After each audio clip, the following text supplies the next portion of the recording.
All right. Live from the upper room. Shabbat Shalom, everyone. Thank you so much for coming.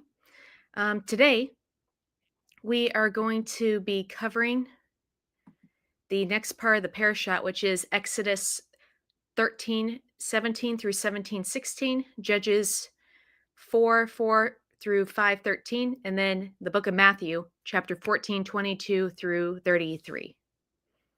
I'm just going to give everyone a few minutes to step on in. And while that's happening, I'm just going to take a minute to set everything up.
All right, everything's all set up. Let's get started.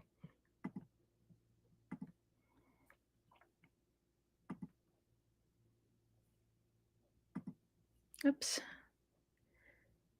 Ooh, technical difficulties. 1 second.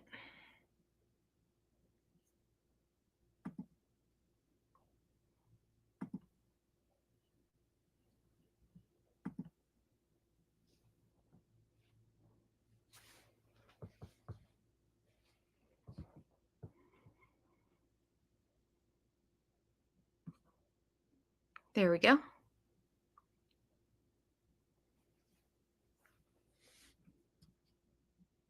Make sure that it looks good on here. All right. Seems like we're good. Okay. Chapter 13, verse 17, all the way to 17:16. I need to remember that. 17:16. All right. It came to be, when Pharaoh had dismissed the people, that Elohim did not guide them by way of the land of the Philistines, though it was near. For Elohim said, lest the people should regret when they see war and they return to Egypt. Hence, Elohim caused the people to turn about by the wilderness road of the Sea of Weeds. In fivefold deployment, the sons of Israel ascended from the land of Egypt. And Moses took the bones of Joseph with him, for Joseph had adjourned the sons of Israel, saying, Elohim shall take note of you, that you will bring up my bones with you from this place. So they're taking most likely the mummified remains of Joseph along with them on the journey so that he could be buried in the promised land. When they journeyed from Sukkoth and encamped at Etham on the fringe of the wilderness, then Yahweh was going before them by day in a column of cloud to guide them along the way, and by night in a column of fire to give light for them to go by day and night. The column of cloud by day and the column of fire by night did not remove from the presence of the people. Yahweh spoke to Moses, saying, Speak to the sons of Israel, that they may return and encamp before Pi Hahiroth, between Migdol and the sea, before Baal Zephon, Over against it you shall encamp by the sea. So Pharaoh will say of the sons of Israel, they are perplexed in the land. The wilderness has closed in on them. Thus I will make the heart of Pharaoh steadfast. Again, we have God hardening Pharaoh's heart. So he will pursue after them. Then I shall indeed be glorified in Pharaoh and in all his army, and the Egyptians will know that I am Yahweh. Hence they did so. When it was told to the king of Egypt that the people had run away, the heart of Pharaoh and his courtiers was turned as to the people, and they said, "What is this we have done that we dismiss the sons of Israel from our service?" So they hitched up his chariots, and he took his people with him. He took 600 chosen chariots and all the riders of Egypt, and high officers in all of them. Thus Yahweh made the heart of Pharaoh, the king of Egypt, steadfast. Again, another hardening of Pharaoh's heart. And he pursued after the sons of Israel. The sons of Israel were going forth with a high hand, yet the Egyptians were pursuing after them, and they overtook them. Encamping by the sea, all the horses, the chariotry of Pharaoh and his horsemen and his army, at Pi Hahiroth before Baal-Zephon. So Pharaoh, he drew near. When the sons of Israel lifted their eyes, and behold, the Egyptians were journeying after them, now they became exceedingly fearful. And the sons of Israel cried to Yahweh. They said to Moses, "It is for lack of tombs in Egypt that you have taken us to die in the wilderness? What is this you have done to us in bringing us forth from Egypt? Is not this the word which we spoke to you in Egypt, saying, 'Leave off from us, and do let us serve the Egyptians, for it is better for us to serve the Egyptians than for us to die in the wilderness?'" Then Moses said to the people, "Do not fear. Station yourselves and see the salvation of Yahweh, which he shall work for you today as you see the Egyptians today.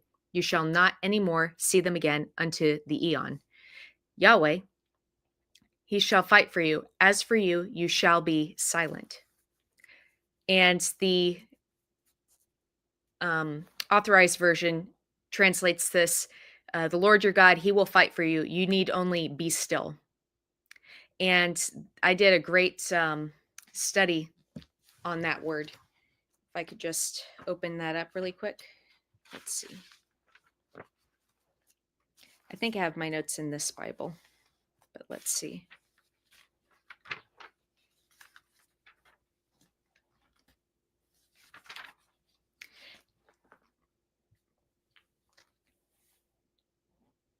Yep. "Be still and know that I am God." Psalms 46:10. "Be still," the translated version, is from the Hebrew word rapha, which means to be weak, to let go, to release, or to surrender. Surrender that you may know who's in charge. God's truth is that his strength is made perfect in our weakness. So this is a great type of grace, a great type of how we in the body of Christ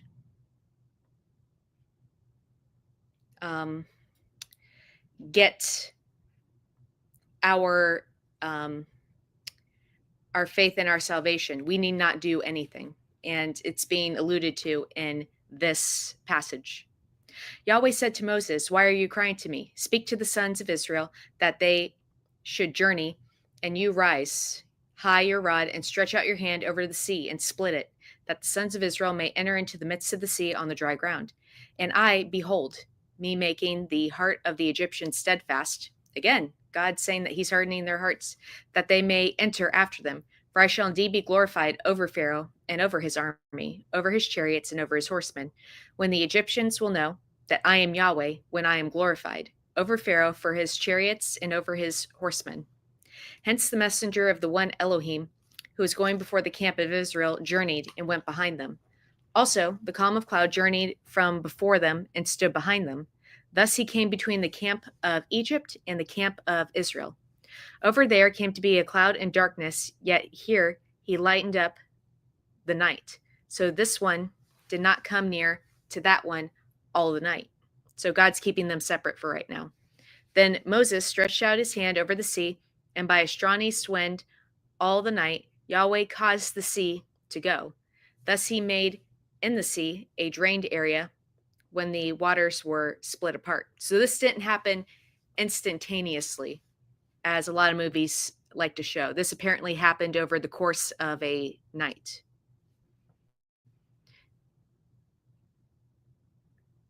Then the sons of Israel entered into the midst of the sea on dry ground, and the waters were to them a wall on their right and on their left. Now the Egyptians pursued and entered after them all the horsemen of Pharaoh, his chariots, and his horsemen into the midst of the sea. It came to be in the morning vigil, when Yahweh gazed on the camp of the Egyptians in the column of fire and cloud, that he discomfited the camp of Egypt. Then he clogged the wheels of his chariots and made them drive heavily. When the Egyptians said, "Do let me flee from the face of Israel, for Yahweh, he fights for them against Egypt." Yahweh said to Moses, "Stretch out your hand over the sea, that the waters may return on the Egyptians, on their chariots, and on their horsemen." So Moses stretched out his hand over the sea, and the sea returned before morning to its perennial flow. While the Egyptians were fleeing to meet it, or wait, so Moses stretched out his hand over the sea, and the sea returned before morning to its perennial flow while the Egyptians were fleeing to meet it. Thus Yahweh shook off the Egyptians in the midst of the sea, for the waters returned and covered the chariots and the horsemen, all the armies of Pharaoh, which had been entering after them into the sea. Not even one of them remained. Yet the sons of Israel, they went on dry ground in the midst of the sea, and the waters were to them a wall on their right and on their left. And here is where one of my favorite passages is, and I allude to this all the time. This is the part where the Egyptians are completely decimated and the Israelites begin to sing. But if you read in both the Talmud and the Mishnah, specifically the Mishnah 10b, and I'm trying to find the other mention of it.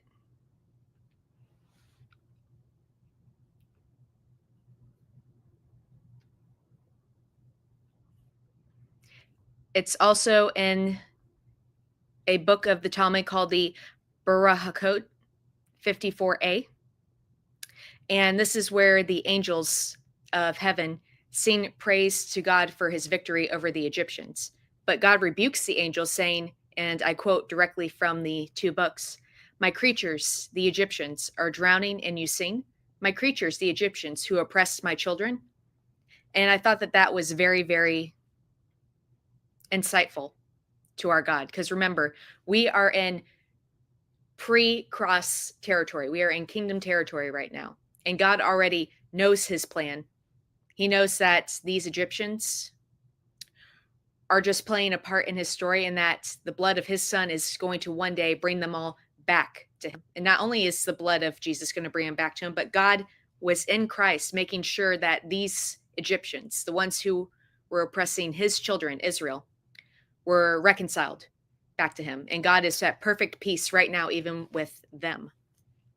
And so the next question that naturally arises, well, why are the Hebrews not rebuked for the songs that they're about to sing? And it's the human perspective versus the angelic perspective, another relative versus absolute stance, where angels are divine messengers and are often seen as beings who serve God's will without personal emotion or moral judgment, but they lack the full understanding of divine justice and mercy as humans do, or at the very least, as humans should. Humans are commanded to rejoice in divine salvation, not the fall of their enemies. So the reason that the Hebrews, led by Miriam, as we're going to see coming up, sang and they weren't rebuked is that they weren't celebrating the defeat of an enemy or the downfall of their oppressor, but they were celebrating the fact that they were saved by God. They were celebrating the divine salvation provided by God, where the angels were celebrating the downfall of God's enemies. Thus Yahweh saved Israel on that day from the hand of Egypt. Then Israel saw the Egyptians dead on the seashore of the sea, and Israel discerned the great hand with which Yahweh had done this to Egypt. So the people feared Yahweh and believed in Yahweh and in Moses, his servant.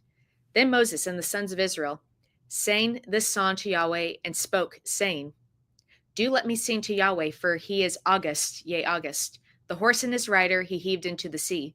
Yea is my strength and my melody, and he became mine for salvation. This is my El, I shall adore him. Elohim of my father, I shall exalt him. Yahweh is a man of war. Yahweh is his name. The chariots of Pharaoh and his army he shot into the sea, and the choice of his high officers. They are sunk into the sea of weeds. Abysses covered them.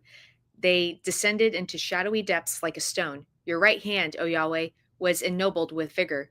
Your right hand, O Yahweh, it was harrying the enemy.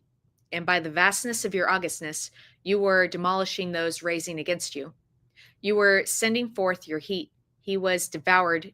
He was devouring them like stubble. I also think that's interesting that it says that he was sending forth his heat, which is basically his judgment. And it said that the water drowning them was devouring them like stubble, as fire does with dry grass, which goes to show, again, I don't think that when God speaks of fire by punishment, it's literal fire. It's God's judgments acting as the fire, because we know that God is an all consuming fire and all of his judgments are always associated with fire. And by the wind of your anger, the waters were denuded. The waters were stood up as a waterspout. The abysses were congealed in the heart of the sea. The enemy said, I shall pursue, I shall overtake, I shall apportion the loot. My soul's desire shall be fulfilled on them. I shall unsheathe my sword, my hand shall evict them. You made a breeze with your wind, the sea covered them. They submerged like lead in the noble waters. Who is like you among the Elam, O Yahweh? Who is like you, ennobled in holiness, to be feared in praises, working marvels? You stretched out your right hand, the earth swallowed them up. You guided in your benignity these people you have redeemed. You will conduct them by your strength to your holy homestead. The peoples have heard, they are disturbed. Travail it has taken hold of the dwellers of Philistia. Since then, the sheikhs of Edom are flustered. The arbiters of Moab, quivering, took hold of them. All the dwellers of Canaan are dissolved. Dread and awe are falling on them. By the greatness of your arm, they are still as a stone, until your people are passing by, O Yahweh. Until this people whom you have acquired are passing by. You shall bring them in and plant them in the mount of your allotment, the site of your dwelling, which you have made, O Yahweh, the sanctuary, O Yahweh, which your hands have established.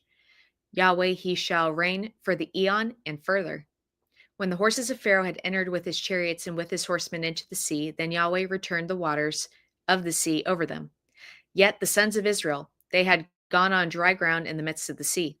Then Miriam, the prophetess, the sister of Aaron and the sister of Moses, took the tambourine in her hand, and all the women went forth after her with tambourines and with choruses. And Miriam responded to them, sing to Yahweh, for he is august, yea, august. The horse and its rider he heaved into the sea. Now Moses caused Israel to journey from the sea of weeds. So they went forth to the wilderness of Shur and went 3 days into the wilderness, but they found no waters. Then they came to Marah. They were unable to drink the waters of Marah, for they were bitter. Therefore, one called its name Marah. Then the people grumbled against Moses, saying, what shall we drink? So he cried out to Yahweh, and Yahweh directed him to a tree. So he flung it into the waters, and the waters became sweet. There he made for them a statute and an ordinance, and there he probed them. For he said, if you shall hearken, yea, hearken to the voice of Yahweh your Elohim, and do what is upright in his eyes, and you give ear to his instruction, and observe all his statutes, and all the illness which I placed on the Egyptians, I shall not place on you, for I am Yahweh, your healer. So another divine title of God, Yahweh, the healer. Then they came to Elim. There were 12 springs of water and 70 palm trees there. So they encamped there by the waters. They journeyed from Elim, and the whole congregation of the sons of Israel entered into the wilderness of Sin, which is between Elim and Sinai, on the 15th day of the 2nd month after their going forth from the land of Egypt. Then the whole congregation of the sons of Israel grumbled against Moses and against Aaron in the wilderness. And the sons of Israel said to them, oh, that we had died by the hand of Yahweh in the land of Egypt, when we sat over the flesh pots, when we ate bread to satisfaction, For you have brought us forth to the wilderness to put this entire assembly to death with famine. Then Yahweh said to Moses, behold me, causing bread from the heavens to rain for you. Then the people went forth. Then the people will go forth. They will pick up a day's matter in its day, that I may probe them, whether they shall go by my law or not.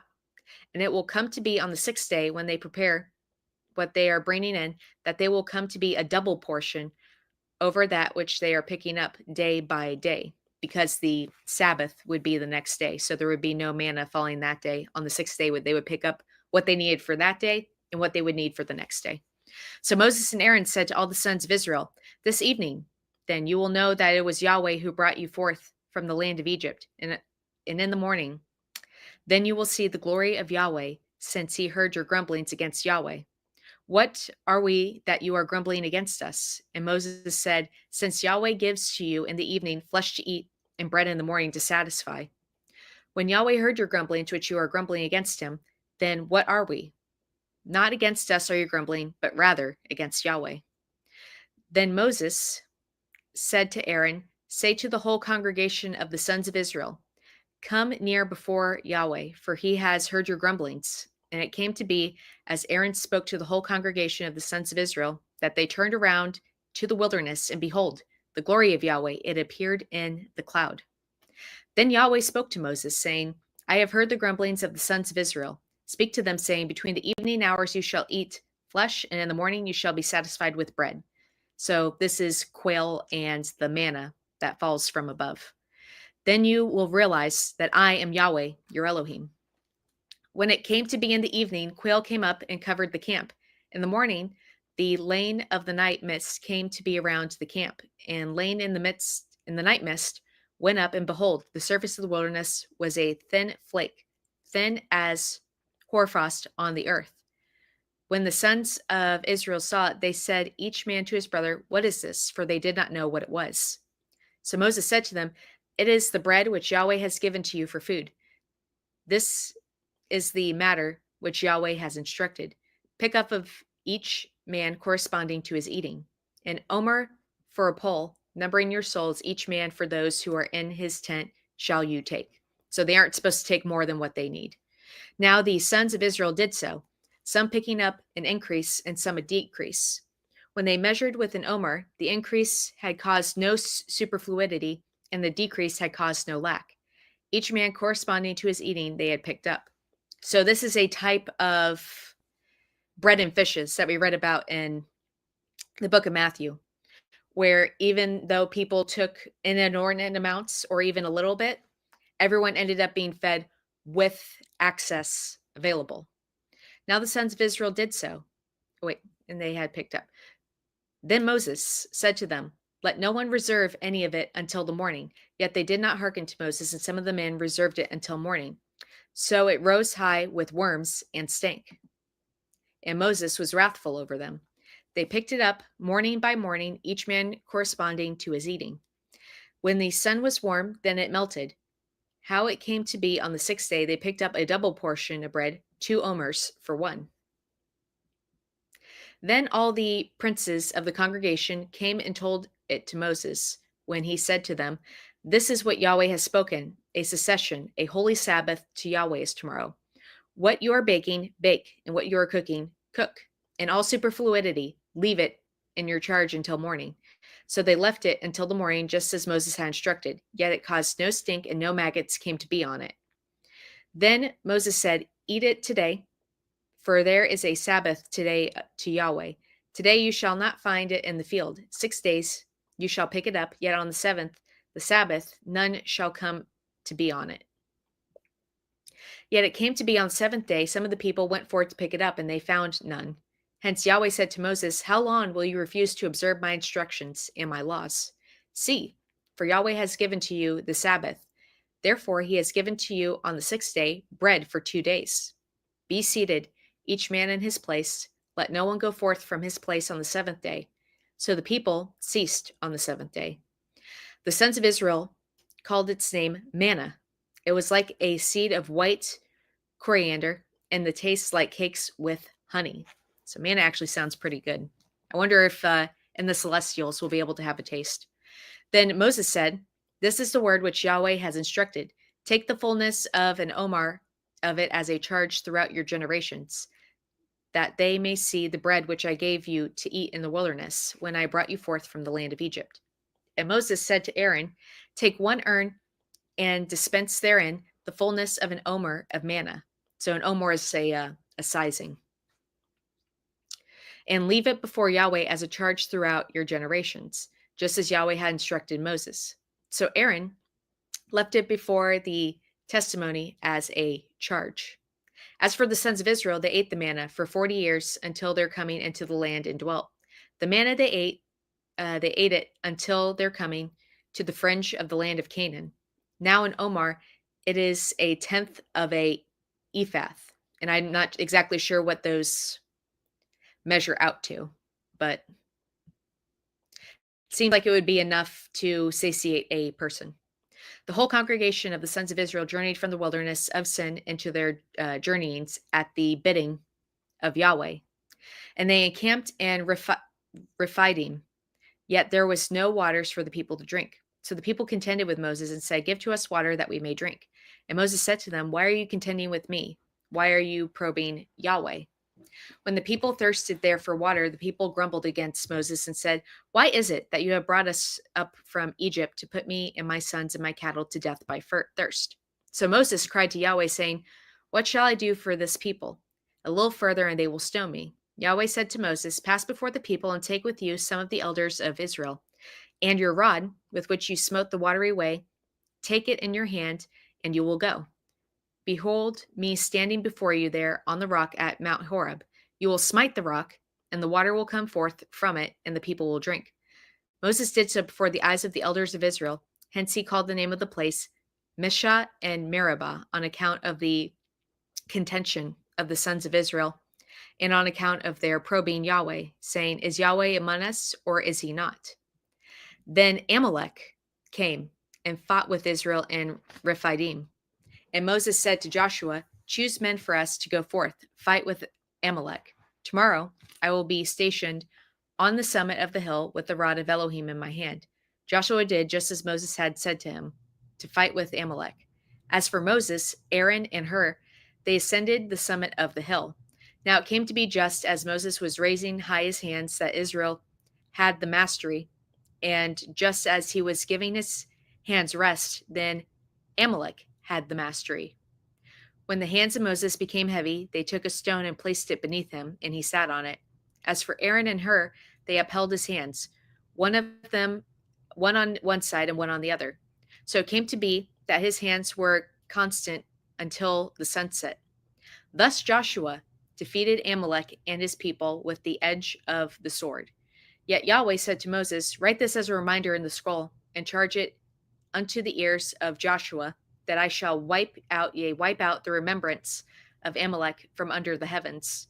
So Moses built an altar and called its name Yahweh Nissi, and said, "For a hand is against the throne of Yah. Yahweh has a war with Amalek from generation to generation."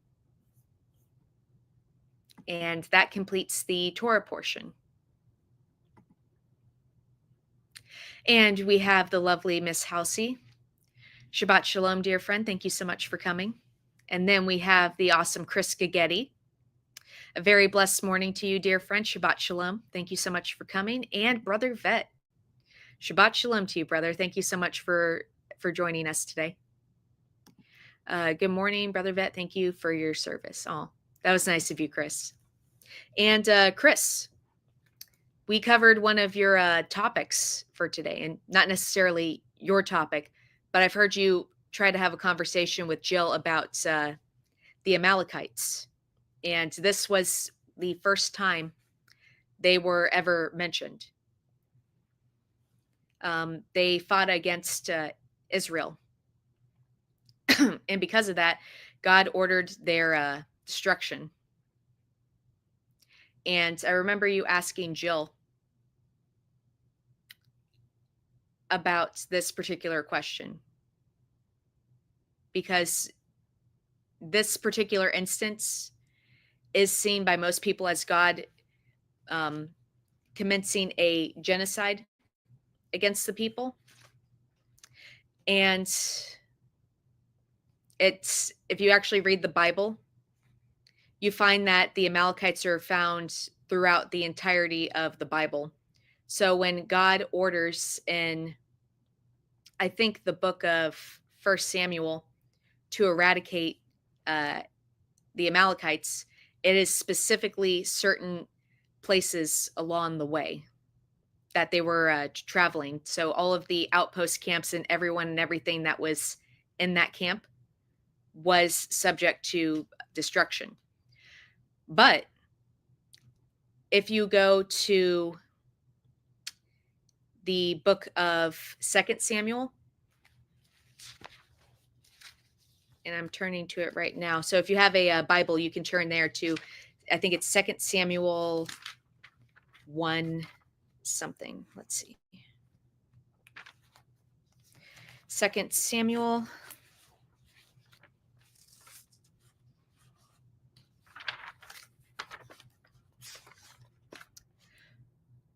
Second Samuel 1 through 8. So I'll read that for you.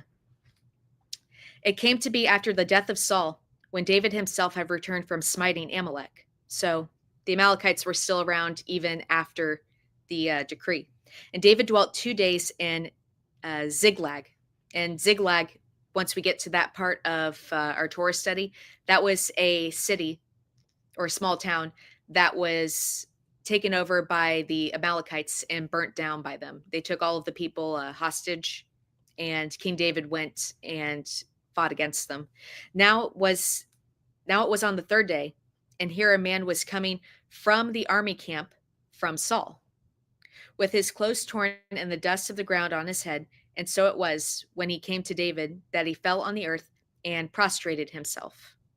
David said to him, "From where do you come?" And he replied to him, "I have escaped from the army of the camp of Israel." Then David said to him, "What is the matter? Tell me now." He replied, "The people fled from battle. Moreover, many of the people had fallen and died. So Saul and his son Jonathan, they are dead." Now David asked the lad who told him this, "How do you know that Saul is dead and his son Jonathan too?" The lad who told him this replied, "I happened to be on Mount Gilboa, when Saul was leaning on a spear, and there the chariots and the commanders of cavalry followed hard after him. When he faced around behind him, he saw me and called to me, and I answered, 'Here I am.' Then he asked me, 'Who are you?' I replied to him, 'I am a Amalekite.'" So the person that's talking to David that came from the army camp of Israel, was a Amalekite. And he said to him, "Please stand over me and put me to death." Saul is asking the Amalekite this. "For the shroud of anguish has taken hold of me, because of all my soul is still to me." So I stood over him and put him to death, for I knew he would not remain alive after his fall. So the Amalekites were still around during that time. And it would seem that this particular Amalekite was brave enough to go to David to bring him the remnants of King Saul to show his passing. And then afterwards, the next time an Amalekite is mentioned is all the way in the book of Esther. And in the book of Esther, Haman, who is I forget, is he the servant? He is a advisor to King Ahasuerus. After they sing, King Ahasuerus magnified Haman, son of Hammedatha, the Agagite. And who is King Agag? He was an Amalekite. So Amalekites were still around during the book of Esther. That takes place 400 to 500 years after the book of Samuel, when they were ordered to kill them all. So the fact that they're still around 500 plus years later makes me think that this was specifically stationed for certain camps along the way. It's 1 Samuel 15:3 that offends me, not a genocide, but God commanding to unalive of children. Yeah. Yeah, I can say that I don't like the idea of children being killed either. Not in this case, or in the case of the flood, or in the case of the death of the firstborn. But for whatever reason, or I'm not going to say for whatever reason, I'm at peace with it because I know the ends. I know that God, even at this point in time, has made provision for all of these people put to death now to come back later and to have their salvation be exceedingly greater than the turmoil that they were put through. 1 Samuel 15:1, Samuel also said unto Saul, the Lord sent me to anoint thee to be king over his people, over Israel. Now therefore hearken thou unto the voice and the words of the Lord. Thus saith the Lord of hosts, I remember that which Amalekite did to Israel, how he laid wait for him in the way when he came up from Egypt. The God ordering of it. God doing it in the flood is one thing, but God ordering men to do it, I simply don't believe. You don't believe that God ordered them to do it? I'm not exactly sure what you mean by that. I simply don't believe.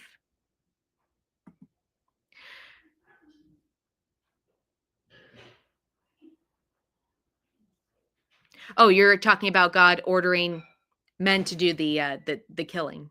I see. Um, yeah, it is very sad. And if I was placed in that position, Chris, I would definitely fail because as of right, as I am currently constituted, there's no way I would be able to follow through on that order, even if it was given to me by God. But thank God we live in the era of grace because we're still in the setup era of the Bible, which means God is setting out specific enemies. He's setting out the stage for what's good and what's evil. And the reason why I'm at the very least at peace with it is because I know now from the New Testament what this is all leading to, if that makes any sense. The fact that God says that he is now at peace with the entire world, and the fact that I know that Jesus' death guarantees the salvation of all, including all of the Amalekites, that at the very least I'm able to make peace with what relatively has happened. Yes, if you want men to value men, I've been told Christianity is where we learn to value humans. Thou shalt not kill is a great rule. It's actually thou shalt not murder. And there is a difference between the two. To kill is what the Hebrews did to the Amalekites. To murder would be what the Amalekites did to the Israelites, unless you specifically order people to do just that. Yeah, it does get into very, very difficult moral situations, Chris. I agree with you completely on that. And I don't like the fact that these people had to die as part of the story. And I don't really have much to go on as opposed to what I said before. The fact that they are going to be raised in the last day because of what Christ did, that that in particular is what at the very least allows me to have at least some peace with it. Yeah, verse 3 is murder as the 2-year-olds didn't do anything wrong. I will admit, I don't understand why the young children also had to perish. I'll agree with you on that, Chris. I don't have an answer for that. But like I said before, I believe that the ends justifies the means. Every single one of them is going to come back because of what Christ did on the cross. And they're going to be given salvation that super exceeds the suffering that they faced in this moment. For me, it's easier to believe that men corrupted God's word than to believe that God ordered those murders. Yeah, I don't have a solid answer for you there, Chris, unfortunately.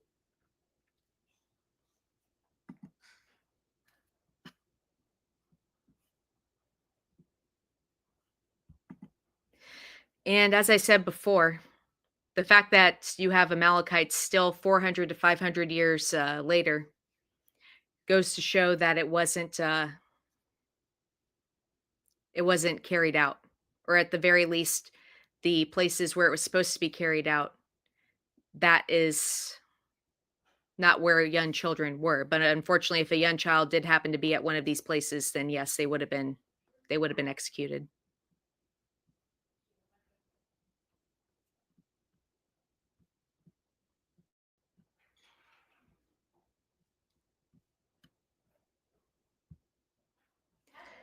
All right, and now we are going to be moving on.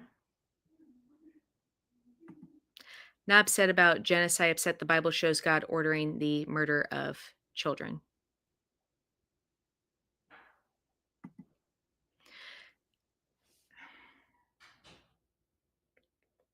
Again, I personally see it as a killing, since God is the one who dictates the ordeals. So murder is a unlawful killing. So biblically speaking, that wouldn't be unlawful. I mean, you're absolutely within your right to see it otherwise, but the way the Bible frames it, it was a killing, not a murder. And again, it's not something that I'm comfortable with. I'm not justifying it by saying, whatever. I'm not justifying it by saying that it happened, therefore it's good. Because remember, God is also showing us the hideousness of war here. And I do believe that the ends will justify the means. I just don't have all of the answers for it right now.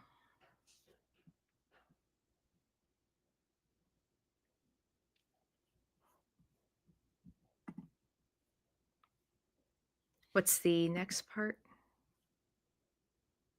Judges. All right, we're going to go into Judges.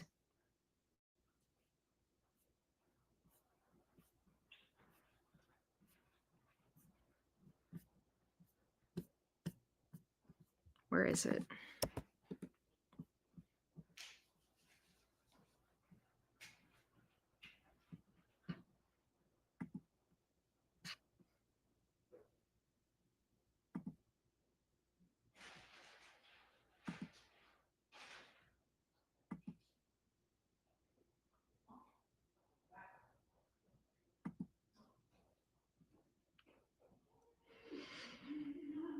Judges 4:4 to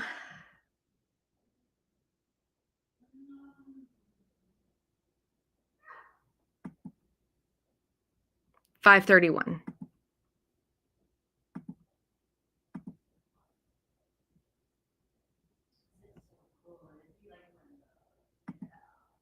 I need to go, Taylor. I love you and peace. Thank you so much for coming again, Chris. And I'm sorry I couldn't give you an answer that would put you at peace with the with what happened in regards to this.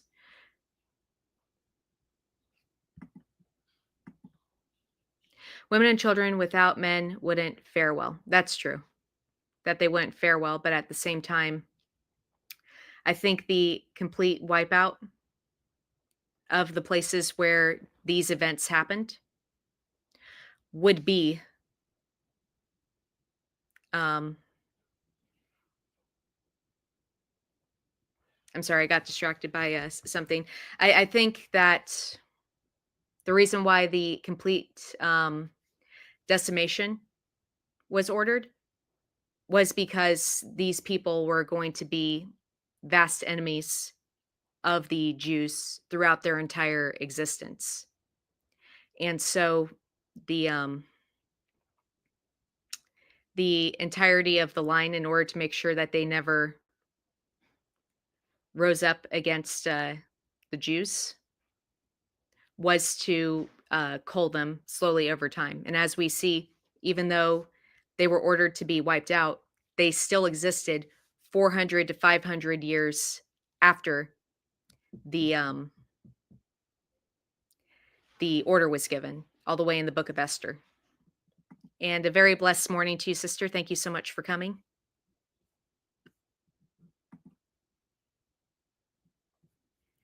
We're going to cover Judges 4:4 through 5:31.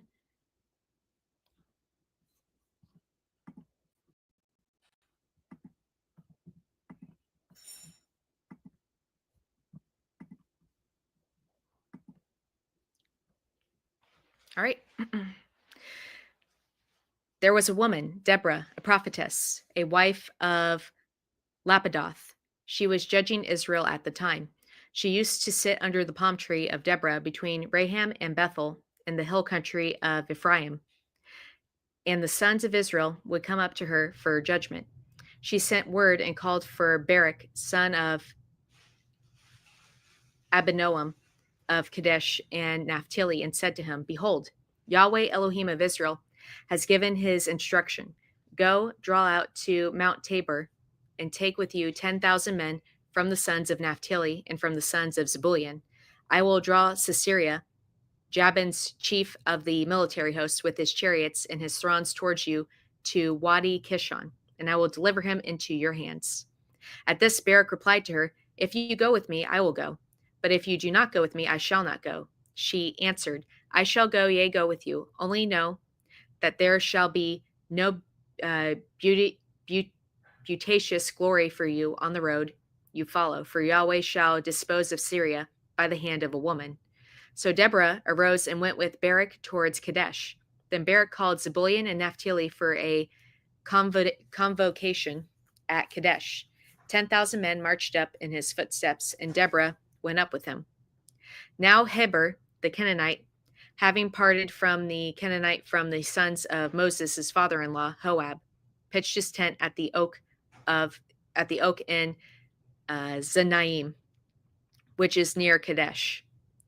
Then he told Syria that Barak, son of Abinoam, however you say that name, had gone up to Mount Tabor.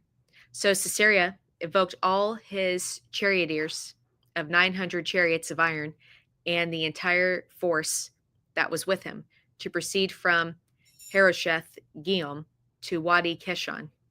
Then Deborah said to Barak, Arise, for this is the day in which Yahweh will deliver Sisera into your hand. Has not Yahweh gone forth before you? Barak charged down from Mount Tabor with the 10,000 men behind him, and Yahweh discomfited Sisera and all the chariotry and the entire fighting force, so as to fall by the edge of the sword before Barak. Sisera got down off his chariot and fled on foot. As for Barak, he pursued the chariotry and the fighting force as far as Harosheth-Giom. All of Sisera's fighting forces fell by the edge of the sword, not even one remained. As for Sisera, he fled on foot to the tent of Jael, wife of Heber the Canaanite, since there was peace between Jabin king of Hazor and the house of Heber the Canaanite. And Jael went forth to meet Sisera and said to him, Do in turn, my lord, do turn in with me, do not fear. So he turned in with her into the tent, and she covered him with a rug. He said to her, Oh, give me a little water to drink, for I am thirsty. So she opened a skin bottle of milk, gave him to drink, and covered him. Then he told her, Stand at the opening of the tent. If it should happen that anyone comes and asks you, saying, Is there a man here? Then you will say that there is no one. But Jael, wife of Heber, took a tent peg and put the hammer in her hand while she was stupefied. She came to him and with stealth and plunged the peg through his temple until it came down into the earth. He twitched convulsively and died. And behold, there was Barak in pursuit of Sisera, and Jael went forth to meet him. She said to him, Come, and I shall show you the man whom you are seeking. So he entered with her, and behold, Sisera fallen dead with a peg through his temple. On that day Elohim made Jabin, king of Canaan, submissive before the sons of Israel, and the hand of the sons of Israel got continually harder on Jabin, king of Canaan, until they had cut off Jabin, king of Canaan. On that day, Deborah and Barak, son of Abinoam, saying, for the commanders taking command in Israel, for the people who willingly offer themselves, give blessing to Yahweh. Hear, O kings, give ear, O chancellors. I, for my part, to Yahweh will I sing, for I shall make melody to Yahweh Elohim of Israel. O Yahweh, at your going forth from Seir, at your march from the fields of Edom, the earth quaked, indeed the heavens dropped, and the thick clouds too, they dropped water. The mountains flowed at the presence of Yahweh. Sinai was in commotion at the presence of Yahweh, Elohim of Israel. In the days of Shamgar, son of Anath, in the days of Jael, caravans had left off. The wayfarers of access ways went tortuous paths, and the villagers in Israel had left off. I forget how long I'm supposed to go. To 31, okay.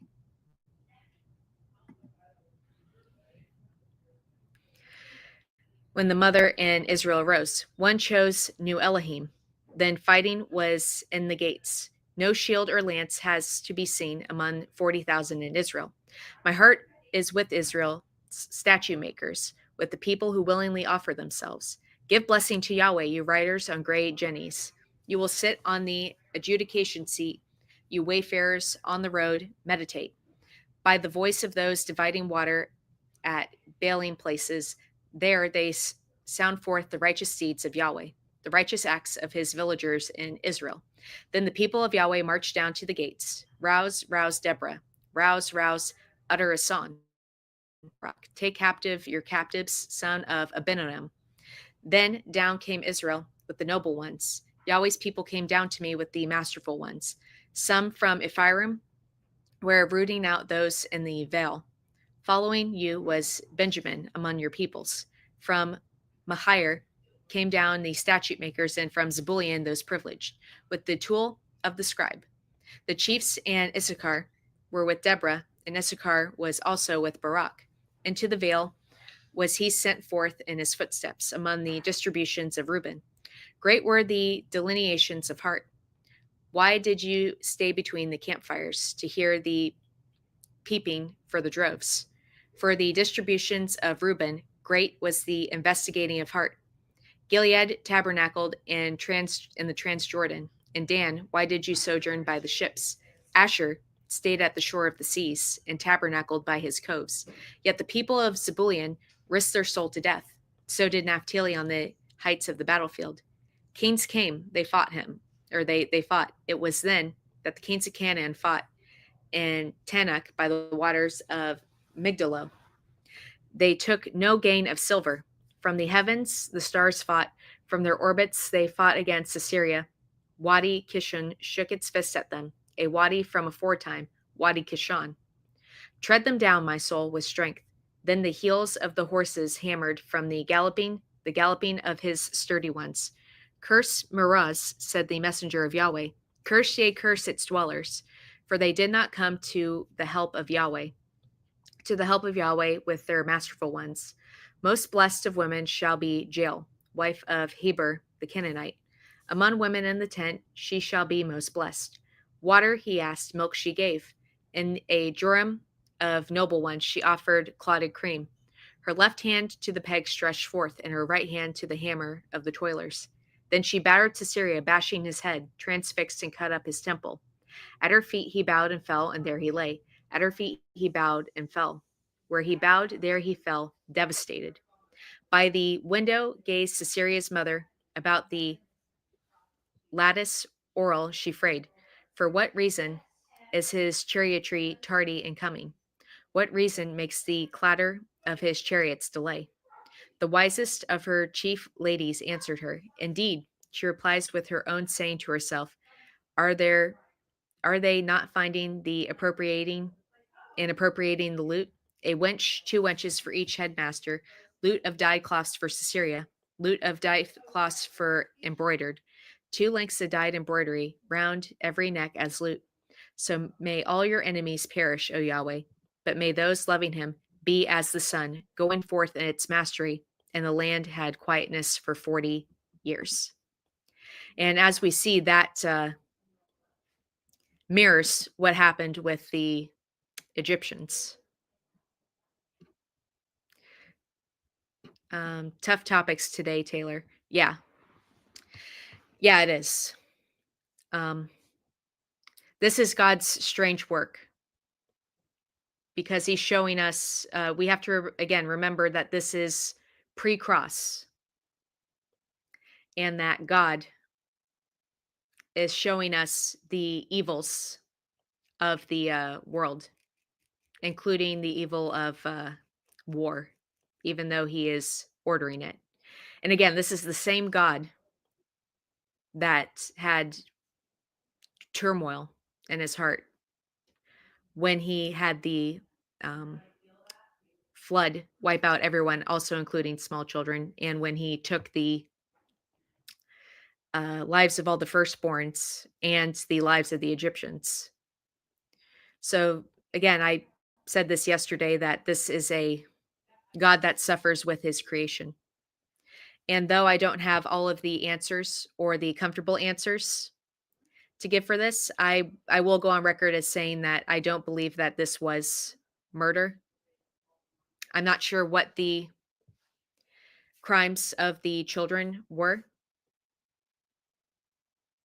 I'm not sure why they were included, but this was God ordering a killing and not a murder. And Chris and other people are more than welcome to disagree with me on this, but I stand on trusting the judgments of God, even if they are, relatively speaking, right now uncomfortable. Because again, I see the ends justifying the means. And to answer Chris's question about, but if the king of Canada says God told me to off some children, I wouldn't believe that because we are in a time right now where God doesn't speak to us in audible voice. God is concealing himself in this time. And if someone were to claim to have God speak to them now, they could automatically and safely be classified as a liar and a false prophet. So we're actually safe from other people claiming divine instruction for doing massacres. And yeah, it is a tough topic. It is, but I trust in what the Bible says completely. I trust that God is a God that suffers with His creation. I trust that God, even though these killings were ordered, did not touch all of the Amalekites, because again, you have Amalekites showing up 400 to 500 years later in the Book of Esther, and I trust God's judgment. Whatever had to happen happened for a good reason. And like I said before, I don't think I would be able to follow through myself if this was ordered of me. And thank God God doesn't order these anymore. We're in the era of grace now, where we are looking past what's being said here to what God's ultimate plan is. This was pre-cross, and this is the same. Um, I won't say folly, but this is the same mindset that the tribe of doubt has, where they'll always point to Old Testament pre-cross era things, going, "Look, the Amalekites were absolutely annihilated. God must hate them. God must not care what happens to them. Thus, eternal conscious torment." But the concept of the cross and the salvation of all, and how everything up until that point on the cross was a setup to make distinction so that grace and love actually meant something. All of that had to happen. And I personally look back at this with renewed eyes through the New Testament. But yeah, Eric, this is very, very tough topics. And surprisingly enough, the reason why they are tough topics is because the Bible taught me to love my my enemies. And unfortunately, there comes points in time where even loving while still loving your enemy, there has to be points where the hammer comes down. I think a good example would be World War II, and there's always casualties in wars. So to sit here and say only um, Auschwitz guards got blasted during World War II and not innocent bystanders, including children, didn't get whapped out by the fighting is beyond the pale to suggest. So this is God showing us the ugliness of war, and there was a divine reason as to why all of the places where they did attack the Amalekites, if there were children there was a reason why they had to go to. Look up Leviticus, Deborah, and Barak Christian metal song. That's how I learned about them. I'll definitely have to look that up. Is it one name, Leviticus, Deborah, and Barak? Revelation 16:7. And I hear the altar saying, Yea, Lord God Almighty, true and just are thy judgings. Yeah. And I truly do believe that. Even when I see things like this happening where I can't explain why children had to die too, I do believe that the judgment for that was just, even if I can't see that at this point. And now to finish off this rough passage, we're going to jump into the book of Matthew, and this is where Jesus is walking on the water.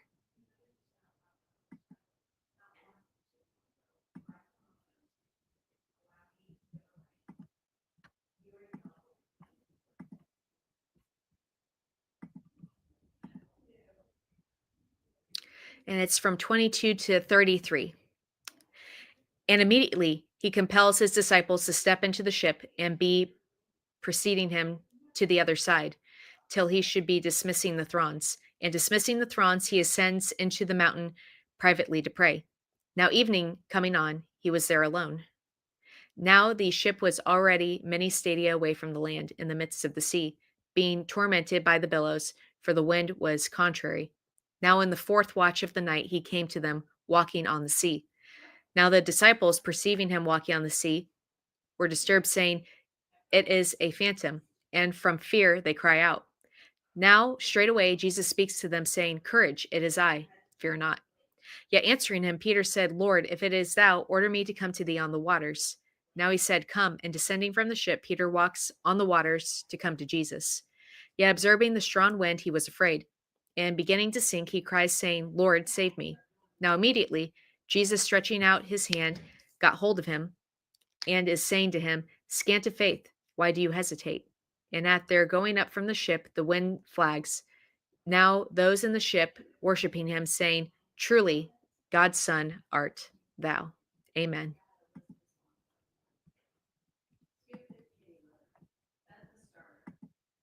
Leviticus was a band. All right. I'll have to check them out. Thank you so much for the recommendations, because I'm always looking for new bands to watch. All right. And if that's all the comments people have to say, I think I'll close it up for today. Love, grace, and peace, everyone. Thank you all so much for coming.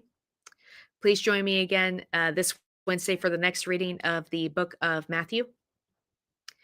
And probably bad doctrine. In regards to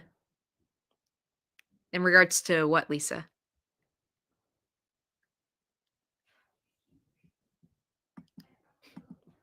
Thank you and a heart. All right. I appreciate it. Thank you so much.